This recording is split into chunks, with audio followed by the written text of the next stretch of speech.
अस्सलाम वालेकुम स्टूडेंट्स। आज हम लोग chapter number 11 alcohol phenol ether के बारे में स्टडी करेंगे। चैप्टर नंबर 11 का कॉम्बिनेशन है चैप्टर नंबर 9 के साथ। दोनों इजी चैप्टर्स हैं और मैक्सिमम नंबर आप इनसे गेन भी कर सकते हैं। फर्स्ट आपके पास शॉर्ट क्वेश्चन है कि अल्कोहल फिनोल और ईथर में क्या डिफरेंस है। ठीक है, आप स्ट्रक्चर्स इनके बना दें। नेक्स्ट आपके पास है अल्कोहल की क्लासिफिकेशन। अल्कोहल की क्लासिफिकेशन में प्राइमरी सेकेंडरी टर्शियरी अल्कोहल है। ये simple alkyl halide chapter number 10 की तरह के ही स्ट्रक्चर्स हैं। वहाँ पे Cl था, यहाँ पे OH की रिप्लेसमेंट है। नेक्स्ट आपके पास कुछ स्ट्रक्चर ड्रॉ करने के लिए आते हैं। ग्लाइकोल है, ग्लिसरॉल है, 2 ब्यूटीन 1 ओल का structure, lactic acid, tartaric acid, ये इंपॉर्टेंट स्ट्रक्चर्स हैं पेपर में ना ड्रॉ करने के लिए आए हुए हैं। नेक्स्ट आपके पास है इंडस्ट्रियल प्रिपरेशन ऑफ अल्कोहल। ये लॉन्ग क्वेश्चन भी है और इसके अलावा इसकी प्रिपरेशन में जस्ट इक्वेशन शॉर्ट क्वेश्चन में भी आई हुई है। नेक्स्ट आपके पास पेज है एथेनॉल की प्रिपरेशन। एथेनॉल में फ़र्स्ट पैराग्राफ जो है फर्मेंटेशन की डिफ़ाइन और इसकी कंडीशंस हैं, ये शॉर्ट के लिए काफ़ी ज़्यादा इंपॉर्टेंट है। और ये जो पेज है आपके पास पूरा, ये काफ़ी ज़्यादा इंपॉर्टेंट पेज है इस चैप्टर का। ठीक है, नेक्स्ट आपके पास एक लॉन्ग क्वेश्चन भी है और ये शॉर्ट भी है। शॉर्ट में आएगा तो कोई एक पूछते हैं मोलेसिस से प्रिपेयर करें एथेनॉल को या स्टार्च से प्रिपेयर करें। अगर ये लॉन्ग क्वेश्चन में देखें, लॉन्ग क्वेश्चन के लिए ज़्यादा इंपॉर्टेंट है, तो उसमें ये दोनों मेथड पूछे जाते हैं कि मोलेसिस एंड स्टार्च दोनों से प्रिपेयर करें। उसके बाद जो नेक्स्ट पैराग्राफ है वो आपके पास एक शॉर्ट क्वेश्चन है और इसके अलावा MCQ भी कि अल्कोहल जो है फर्मेंटेशन प्रोसेस के ज़रिए कितने % बनाई जाती है और रेक्टिफाई सेपरेट किसे बोलते हैं और एब्सोल्यूट अल्कोहल बनाने के लिए ड्राइंग एजेंट कौन से यूज़ किए जाते हैं। ठीक है, ये तमाम चीज़ें आपने MCQ के लिए लाजमी लर्न करनी है। उसके बाद नेक्स्ट शॉर्ट क्वेश्चन है डीनेचरिंग ऑफ अल्कोहल। ये शॉर्ट क्वेश्चन भी इंपॉर्टेंट है, ये पूरा पेज ही इंपॉर्टेंट है। नेक्स्ट पेज है physical properties short question. Next reactions of alcohol, ये भी शॉर्ट क्वेश्चंस हैं, ऑर्डर को जस्टिफाई करना है। और ये जो इक्वेशंस हैं ये भी शॉर्ट क्वेश्चंस हैं, या तो कंप्लीट करने के लिए आती हैं। ये जो फर्स्ट इक्वेशन है, फर्स्ट सेकंड, ये आपने चैप्टर नंबर 10 में भी पढ़ी हुई है इक्वेशन। ठीक है, ये इतनी ज़्यादा इंपॉर्टेंट नहीं है। यहाँ पे चैप्टर नंबर 10 में ये दो इक्वेशंस इंपॉर्टेंट थी। और उसके बाद नेक्स्ट है रिएक्शंस ऑफ अल्कोहल, ये इंपॉर्टेंट है।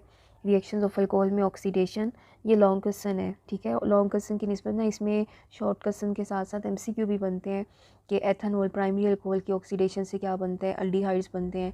सेकेंडरी अल्कोहल की ऑक्सीडेशन से एसीटोन यानी कीटोन्स बनते हैं। और टर्शियरी अल्कोहल की जो ऑक्सीडेशन है वो पॉसिबल नहीं है, इसमें कोई अल्कीन का मॉलिक्यूल बनेगा। ये MCQ के लिए काफ़ी इंपॉर्टेंट पॉइंट है। नेक्स्ट आपके पास एक इंपॉर्टेंट शॉर्ट क्वेश्चन कि अल्कोहल्स जो है कंसनट्रेटेड H2SO4 और डिफरेंट कंडीशंस के साथ डिफरेंट प्रोडक्ट बना रहे हैं।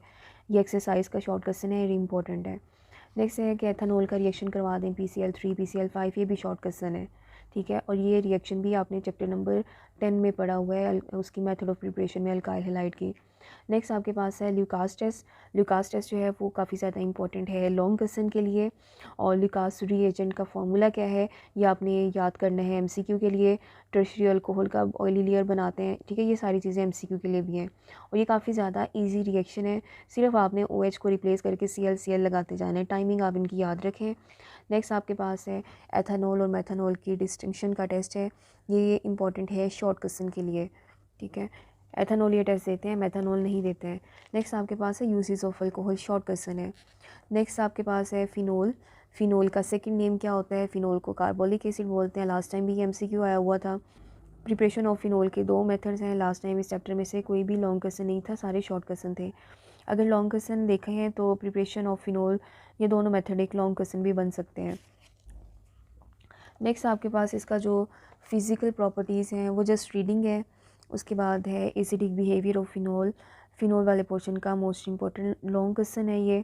और अगर ये लॉन्ग क्वेश्चन में नहीं आता है तो शॉर्ट क्वेश्चन में कि why phenol is more acidic than alcohol, तो आप में ये रीज़न बताएंगे और साथ में ये स्ट्रक्चर्स बनाएंगे। नेक्स्ट है सॉल्ट फॉर्मेशन, शॉर्ट क्वेश्चन है। और फिनाइल एसीटेट का फार्मूला काफ़ी दफ़ा आया हुआ है ड्रॉ करने के लिए, ये शॉर्ट क्वेश्चन में। नेक्स्ट ये भी शॉर्ट क्वेश्चन है। Reactions of phenol due to benzene ring, nitration and sulphonation, ये लॉन्ग क्वेश्चन भी इंपॉर्टेंट है।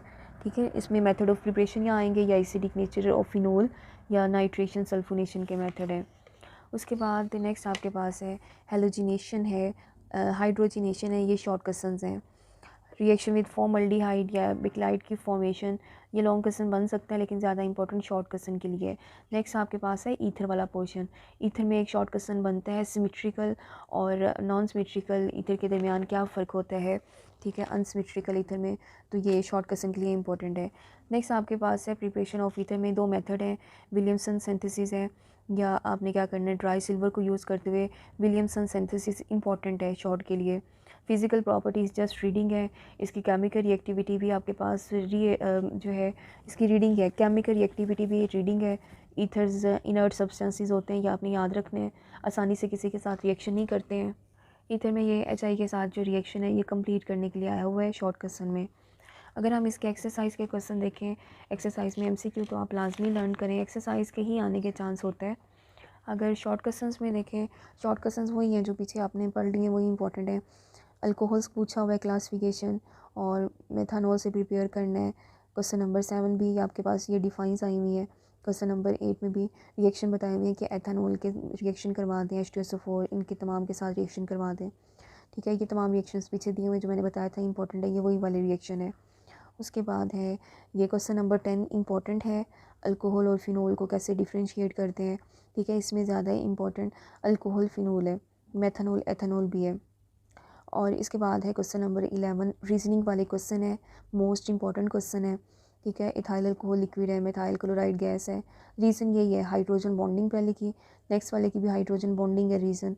ये वही शॉर्ट क्वेश्चन जो मैंने बताया था, H2SO4 के साथ डिफरेंट कंडीशंस में रिएक्शन करवाना है। वाटर के बॉइलिंग पॉइंट क्यों हाई होते हैं, एथेनॉल से वाटर में स्ट्रॉन्ग हाइड्रोजन बॉन्डिंग है। तो आंसर रीज़न जो है ज़्यादातर क्वेश्चंस की जो रीज़न है वो हाइड्रोजन बॉन्डिंग को ही मेंशन करना है। उसके बाद ये कन्वर्जन बताई हुई है, कन्वर्जन्स में ज़्यादा इंपॉर्टेंट है एथेनॉल से मेथनॉल का बनना। उसके बाद नेक्स्ट आपके पास है अगेन ये शॉर्ट क्वेश्चंस हैं, डिफाइंस वगैरह हैं।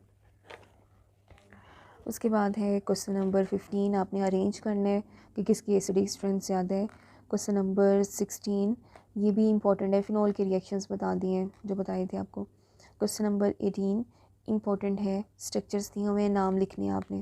क्वेश्चन नंबर 18 का बी पार्ट यहाँ पे कार्बोलिक एसिड एसिटोफिनोन जो पीछे का था स्ट्रक्चर्स ड्रॉ करने हैं वही वाले हैं। क्वेश्चन नंबर 19 ये ईथर से रिलेटेड नोमेनक्लेचर है और ये आगे उनके स्ट्रक्चर्स आपने ड्रॉ करने हैं। तो स्टूडेंट्स ये चैप्टर आपको थोड़ा सा लेंथी लग रहा है लेकिन ये लेंथी चैप्टर नहीं है। अगर आपने इस चैप्टर को अच्छे तरीके से चैप्टर को रीड कर लिया है तो इसकी जो एक्सरसाइज है वो सारे उसी से रिलेटेड क्वेश्चन है। आई होप स्टूडेंट्स आपको ये डिटेल अच्छे से समझ आ गई होगी। Thank you so much, best of luck.